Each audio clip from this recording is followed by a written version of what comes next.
సింహం వారికి గనక చూసుకున్నట్లయితే ప్రధానంగా 11వ స్థానంలో గురువు సంచారంతో ప్రారంభమవుతుంది ఈ సంవత్సరం మీకు. అతిచారంలో 3 రాసులు మారుతున్నాడు ఈ సంవత్సరం కూడా. పోయిన సంవత్సరం లాగే మనం పోయిన సంవత్సరం మాట్లాడుకున్నాం. ఈ 3 రాసులు మారుతున్నందుకు 11లో ఉండే గురువు లాభాలు ఇస్తూ లాభాల మూలంగా కొంత స్ట్రెస్ కూడా ఇస్తాడు. అదేవిధంగా 12వ స్థానంలోకి మరియు రాశిలోకి వస్తాడు. వీటి వల్ల కలిగే ఫలితాలు ఏమిటి, ఏ దేవతారాధన చేసుకోవాలి, ఎటువంటి విషయాల్లో మీరు జాగ్రత్తగా ఉండాలనేటువంటి అంశాలు చెప్తుంది నేనైనప్పటికీ చెప్పిస్తుంది సాక్షాత్ లలిత అమ్మవారిగా భావిస్తూ. ప్రధానంగా ఈ 12వ స్థానంలోకి వచ్చినప్పుడు గురువు అంటే 11లో ఉన్నప్పుడు ఇందాక నేను చెప్పినట్టుగా వ్యాపార అభివృద్ధులు, వ్యాపారాల మూలంగానే కొంత ఘర్షణ యోగం. 12లోకి వచ్చినప్పుడు ఖర్చులు, విదేశీ స్థానము, చరరాశి అవుతుంది కాబట్టి అక్కడ విదేశాలకు వెళ్ళడానికి అనుకూలత, మరియు అదేవిధంగా 12వ స్థానంలో శని రాహువుల యొక్క ప్రభావం కూడా ఉంది కాబట్టి ఇక్కడ కొంచెం అధిక ఖర్చులు ఎక్కువ అవుతూ ఉంటాయి. రాశిలో ఉన్నటువంటి కేతువు ఎప్పుడైతే ఉందో, అది కాకుండా గురువు కూడా వచ్చి మారుతున్నాడు కాబట్టి కొంచెం ఈ సింహం వారికి కొంచెం హార్ట్ రిలేటెడ్ ఇష్యూస్ కానీ, లేనట్లయితే ఏదైనా కొంత స్ట్రెస్ ఎక్కువగా ఉండేటువంటి వారు కొంత జాగ్రత్తగా ఉండాలి. ఇంకా అది కాకుండా కొంత వివాహ సంబంధించిన విషయాల పట్ల కూడా కొంత జాగ్రత్త పడాలి. ఇక మీరు నిత్యము చేయవలసిన దేవతారాధన దక్షిణామూర్తి యొక్క ఆరాధన, కాలభైరవుడి యొక్క అష్టకం చేసుకోండి. గోవులకి బెల్లము, క్యారెట్స్ మరియు అదేవిధంగా గ్రాసము ఇవి తినిపించండి. తినిపిస్తూ నవగ్రహాల్లో శని, రాహు, గురు, కుజ గ్రహాల దగ్గర దీపారాధన చేయండి. అన్ని విధాలు బాగుంటుంది. 3 రాసులు గురువు మారేటప్పుడు మీరు చూసినట్లయితే పోయిన సంవత్సరం కూడా మారడం వల్లనే మనకి ఉగాది రాకముందు నుంచే ఏదైతే ఈ యుద్ధాలు కానీ ఇవన్నీ మనం లాస్ట్ టైం కూడా చెప్పుకున్నాం. అంతా గందరగోళం ఉంటుంది, గొడవలుగా ఉంటుందని.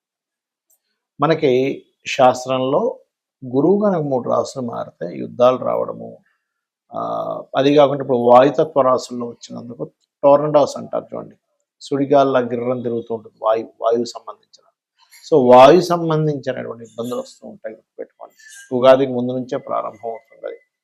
సో ఆ వాయు సంబంధించినటువంటివి మొత్తం ఒక సుడిగాలులా తిరగడం లాంటివి జరుగుతాయి, గుర్తుపెట్టుకోండి. ఎప్పటి వరకు? ఈ జూన్ 1వ తేదీ వరకు మిథున రాశిలో గురువు ఉన్నంతకాలం. మిథునం నుంచి ఎప్పుడైతే కర్కాటకంలోకి వెళ్తాడో ఇక్కడ ఏంటంటే మీరు గమనిస్తే ఇక్కడ సముద్రంలో జరిగేటువంటి కొన్ని ఆటుపోట్లు కానివ్వండి, వాటర్ రిలేటెడ్ మూలంగా, వర్షపాత సంబంధంగా ఇట్లాంటివన్నీ పెరుగుతూ ఉంటాయి. ఇక దాని తర్వాత గమనించుకున్నట్లయితే సింహరాశిలో గురు సంచారం, దానికంటే ముందు ఇంకా సింహానికి వెళ్ళక ముందు నుంచి కూడా దీని ప్రభావం ఉంటుంది. రాజుల మీద, రాజ్యాల మీద, ఇప్పుడు కాలంలో తీసుకుంటే సీఎంలు, పిఎంలు, ప్రెసిడెంట్లు వీళ్ళ మీద ఎఫెక్ట్ పడనుంది, పెట్టుకోండి.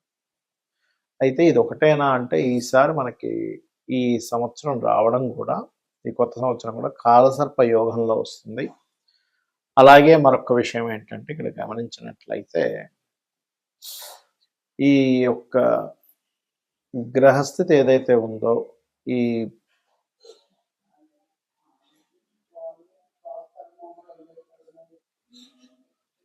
కాంబినేషన్ ఏదైతే ఉందో, శని రాహుల యొక్క ప్రభావం గురువు మీద ఉన్నందుకు, ఈ సంవత్సరం రాజు గురువైనందుకు, గురువు వాయుతత్వ రాశిని, జలతత్వ రాశిని, అగ్నితత్వ రాశిని ఈ 3 రాశుల్ని టచ్ చేసుకుంటూ మారుతున్నాడు కాబట్టి అగ్ని, జల మరియు వాయు సంబంధించినటువంటి ఇబ్బందులు రానున్నాయి. కాబట్టి మీరందరూ కూడా నవగ్రహాల్లో ముఖ్యంగా శని, రాహు, గురువు, కేతు, కుజుడు వీలైతే ఈ గ్రహాల దగ్గర దీపారాధన చేయడము, మరియు చండీ వినడము, చండీ పారాయణం చేయడము ఇవి ఖచ్చితంగా చేయండి. వీటి వల్ల ఏమవుతుందంటే ఈ ప్రకృతి విపత్తుల వల్ల, యుద్ధాల వల్ల ఎటువంటి ఇబ్బంది కలగకుండా ఉంటుంది, గుర్తుపెట్టుకోండి. అలాగే మరొక విషయం ఏంటంటే ఇక్కడ గమనించినట్లయితే ఈ యొక్క కాంబినేషన్ ఏదైతే ఉందో పర్టికులర్గా మనకి గమనించుకున్నట్లయితే ఈ యుద్ధ సంబంధించిందనుకోండి, లేకపోతే ఇవన్నీ పెరుగుతున్నాయని చెప్పుకున్నాం కదా! ఈ 3 రాసులు మారుతున్నందుకు మరొక విషయం ఏంటంటే, మిథున రాశిలో ఉన్నప్పుడు ఈ కమ్యూనికేషన్ రంగాలకు సంబంధించిన, ఈ సిగ్నల్స్‌కి సంబంధించిన ఇటువంటి విషయాల మీద దాని ప్రభావం పడనుంది. గుర్తుపెట్టుకోండి. అలాగే మరొక విషయం ఏంటంటే, ఒక రకంగా చెప్పాలంటే ఇది మూడో ప్రపంచ యుద్ధమే.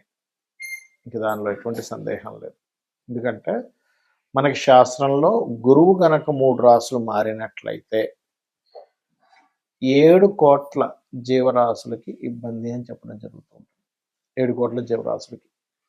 కాబట్టి ఇలాంటి విపత్తులు ఎప్పుడు జరుగుతాయి? పెద్ద పెద్ద తుఫాన్లు రావడం వల్లో, టోర్నడోస్ అంటూ ఉంటారు. మనకి విదేశాల్లో ఎక్కువగా వస్తుంది. అలాంటివి సుడిగాలులు తిరిగేటువంటి అంటే ఒక రకమైనటువంటి టోర్నడోస్ అంటే ఒక గాలి గిర్రని తిరుగుతూ దాన్నిటిని ఎత్తుకుపోయి తిప్పేస్తుంటది. మీరు యూట్యూబ్‌లో కొట్టండి వస్తుంది. టోర్నడోస్ ఎందుకంటే వాయురాశుల్లో ఈ ప్రభావం ఉన్నందుకు, వాయుతత్వ రాశిలో గురువు యొక్క ప్రభావం ఉన్నందుకు, గురువు యొక్క రాశులు మారినందుకు.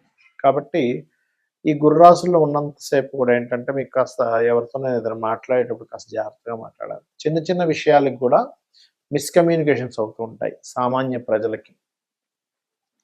అలాగే కాస్త ఫ్లైట్‌ల మీద ప్రయాణం చేసేటప్పుడు కూడా సామాన్య ప్రజలు ఈ యొక్క జూన్ 1 తేదీ వరకు కొంత జాగ్రత్తగా ఉండాలి. ఇక జూన్ 2 నుంచి అక్టోబర్ ఎండింగ్ వరకు వాటర్ మీద వెళ్ళేవి, లేకపోతే వాహన సంబంధించిన వాటి మీద మీరు గమనిస్తే లాస్ట్ ఇయర్ కూడా మనకి అతిచారంలో గురువు ఎప్పుడైతే మిథునం నుంచి వృషభం నుంచి మిథునం, మిథునం నుంచి కర్కాటకంలోకి ఎంటర్ అవ్వగానే విపరీతమైన యాక్సిడెంట్స్ అయ్యాయి. మీరు గుర్తుపెట్టుకోండి. చాలా యాక్సిడెంట్స్ విపరీతంగా అయ్యాయి. ఏమిటిది తెల్లవారితే లెగిస్తే చాలు యూట్యూబ్ ఓపెన్ చేసినా, పేపర్ ఓపెన్ చేసినా సరే ఎప్పుడు యాక్సిడెంట్సే ఉన్నాయి. కాబట్టి జూన్ 2 నుంచి అందరూ కూడా ఈ యొక్క అక్టోబర్ ఎండింగ్ వరకు కూడా వాహనం మీద వెళ్ళేటప్పుడు కాస్త జాగ్రత్తగా వెళ్ళండి. గుర్తుపెట్టుకోండి. ఇక మరొక విషయం ఏంటంటే ఎప్పుడైతే ఈ సింహరాశిని కూడా టచ్ చేస్తున్నాడో గురువు యొక్క స్వరూపాలు మారాయి కాబట్టి మనం ఇందాక చెప్పినట్టుగా నాయకులు, అలాగే కొంతమందికి వాళ్ళ హార్ట్ రిలేటెడ్ సంబంధించినవి అంటే బీపీస్ అవి ఎక్కువగా ఉండే హార్ట్ రిలేటెడ్ ఇష్యూస్ ఉంటాయి కొంతమందికి. అటువంటి వారు ఖచ్చితంగా ఈ సింహరాశిలో అంటే ఆల్మోస్ట్ నవంబర్ నుంచి అక్టోబర్ నుంచి దాని ప్రభావం ఉంటుంది. అక్టోబర్ నుంచి మరలా నవంబర్, డిసెంబర్ ఆ మాసాల్లో కూడా కొంత హెల్త్ పరమైనటువంటి విషయాల్లో కొంత జాగ్రత్తగా ఉండాలి. బికాజ్ ఆఫ్ దీని యొక్క ప్రభావం ఈ ఒక్కరోజుతో పోదు, సంవత్సరం 3 నెలలు ఉంటుంది. దీని మూలంగా ఎప్పుడైతే అగ్ని, వాయువు, జలము, అగ్ని ఈ 3 సంబంధంగా ఎప్పుడైతే ఇదవుతుందో ఇది 3 రాసులు మారుతున్నందుకు ఇది మూడో ప్రపంచ యుద్ధానికి దారితీస్తుంది. కాబట్టి సామాన్య ప్రజలు ఇబ్బంది కలగకుండా ఉండాలి కాబట్టి మీ యొక్క ఇష్టదైవాన్ని తలుచుకోండి. అన్ని విధాలా బాగుంటుంది. శ్రీమాత్రే నమః.